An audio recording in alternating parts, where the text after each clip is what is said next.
Parliament కాదు, మోడీ చెప్తే తప్ప చర్చ జరిగే పరిస్థితి లేదని స్పీకర్ చేతులు ఎత్తేసినటువంటి పరిస్థితి. ఈ క్రమంలో ఈ విద్యార్థుల ಕಣ್ಣಗ ನಮ್ಗೆಲ್ಲ ಗೊತ್ತಾಗ್ತಾ ಇದೆ. ಇವತ್ತು ಒಂದು ಏರಿ ಒಂದು ಪ್ರೊಟೆಸ್ಟ್ಗೆ ತಾವೆಲ್ಲರೂ ಭಾಗವಹಿಸಿದ್ರೆ ತಮ್ಗೆಲ್ರಿಗೂ ಆಯ್ತು ಹೇಳಕ್ ಇಷ್ಟಪಡ್ತೀನಿ.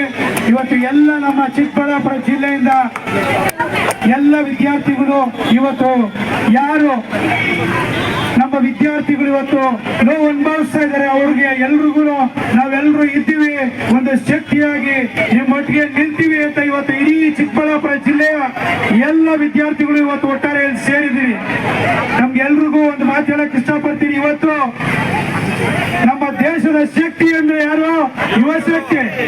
ಯುವ ಶಕ್ತಿಗೆ ಇವತ್ತು ಅನ್ಯಾಯ ಆಗ್ತಾ ಇದೆ ಅಂದ್ರೆ ನಾವ್ ಎಲ್ಲ ಯುವಕರು ಯಾವುದೇ ಪಕ್ಷ ಇರ್ಲಿ, ಯಾವುದೇ ಜನಾಂಗ ಇರ್ಲಿ, ನಾವೆಲ್ಲರೂ ಒಟ್ಟುಗೂಡ್ಬೇಕಾಗಿರೋದು ಇವತ್ತು ನಮ್ಮ ಕರ್ತವ್ಯ. ಇವತ್ತು ನಮ್ಮ ದೇಶ ಉಳಿಸ್ಕೊಳ್ಳುವಂತ ಒಂದು ಸಂದರ್ಭ ಬಂದಿದೆ.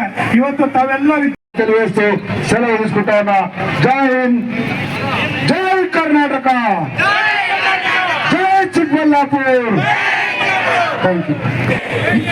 ಈಗ ಈ ಸಭೆ ನಾವು ಬಿಜೆಪಿ ಕಚೇರಿಗೆ ಸಹ ಮುತ್ತಿಗೆ ಹಾಕಿ ಈ ಒಂದು ಆಕ್ರೋಶನ ವ್ಯಕ್ತಪಡಿಸಿದ್ವಿ. ಇವತ್ತು ಎಷ್ಟೋ ಜನ ಪೇರೆಂಟ್ಸು ಕನಸುಗಳು ಕಟ್ಕೊಂಡು ಒಂದು ಕಷ್ಟ ಬಿದ್ದು ಮಕ್ಕಳನ್ನ ಓದಿಸಿದ್ರೆ ಇವತ್ತು ಪೇಪರ್ ಲೀಕ್ ಆದರೆ ಅವರ ಆತ್ಮಸ್ಥೈರ್ಯ ಕುಗ್ಗುವಂಥ ಕೆಲಸ ಆಗಿದೆ. ಯಾರಿಗೂ ಒಂದು ಬಿಜೆಪಿ ಸರ್ಕಾರದಲ್ಲಿ ಅಕೌಂಟಬಿಲಿಟಿ ಇಲ್ಲ. ಧರ್ಮೇಂದ್ರ ಪ್ರಧಾನ್ ಕೂಡಲೇ ರಾಜೀನಾಮೆ ಕೊಡಬೇಕು. ಇದಕ್ಕೆ ಸಂಬಂಧಪಟ್ಟ ಗೃಹ ಮಂತ್ರಿಗಳಾದಂಥ ಅಮಿತ್ ಶಾ ಅವರು ರಾಜೀನಾಮೆ ಕೊಡಬೇಕು.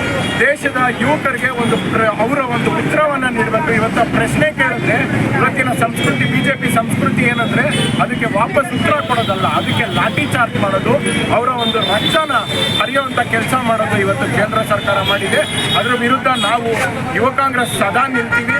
ಇದು ಮುಂದೆ ಯಾವುದೇ ಪೇಪರ್ಸ್ ಈ ರೀತಿ ಲೀಕ್ ಆಗಬಾರ್ದು. ಎಜುಕೇಷನ್ ಸಿಸ್ಟಮ್ ಸರಿ ಹೋಗಬೇಕು. ಇದಕ್ಕೇನು ಒಂದು ನ್ಯಾಯ ದೊರಕೋವರೆಗೂ ನಮ್ಮ ಯುವ ಕಾಂಗ್ರೆಸ್ ನಿಂತ್ಕೊಳ್ಳುತ್ತೆ. ಇವತ್ತು ಸುಮಾರು ಸ್ಟೂಡೆಂಟ್ಸು, ಸಾವಿರಾರು ಗಟ್ಟಲೆ ಸ್ಟೂಡೆಂಟ್ಸ್ನ ಇವತ್ತು ಅಂಬೇಡ್ಕರ್ ಸರ್ಕಲ್, ಶಿಲ್ಘಟ್ಟ ಸರ್ಕಲ್ನಲ್ಲಿ ಸೇರಿಸಿ ಇವತ್ತು ಪ್ರತಿಭಟನೆ ಮಾಡ್ತೀವಿ. ಎಷ್ಟೋ ಜನ ಹೆಣ್ಣುಮಕ್ಕಳು, ಯುವಕರು ಅವ್ರಿಗಾಗಿರೋ ಅನ್ಯಾಯನ ವಾಲಂಟ್ರಿಯಾಗಿ ಬಂದು ಅವರೇ ಮೈಕ್ ತಗೊಂಡು ಹೇಳಿದ್ರು ಎಜುಕೇಷನ್ ಸಿಸ್ಟಮ್ ಸರಿ ಹೋಗ್ಬೇಕು. ಅಲ್ಲಿವರೆಗೂ ನಾವು ಹೋರಾಟ ಮಾಡ್ತೀವಿ. ನಮ್ಮ ಒಂದು ಬಲಿದಾನ ಆದರೂ ಸಹ ನಾವು ಇದನ್ನು ಬಿಡೋದಿಲ್ಲ ಅಂತ ಇವತ್ತು ಹೆಣ್ಮಕ್ಳು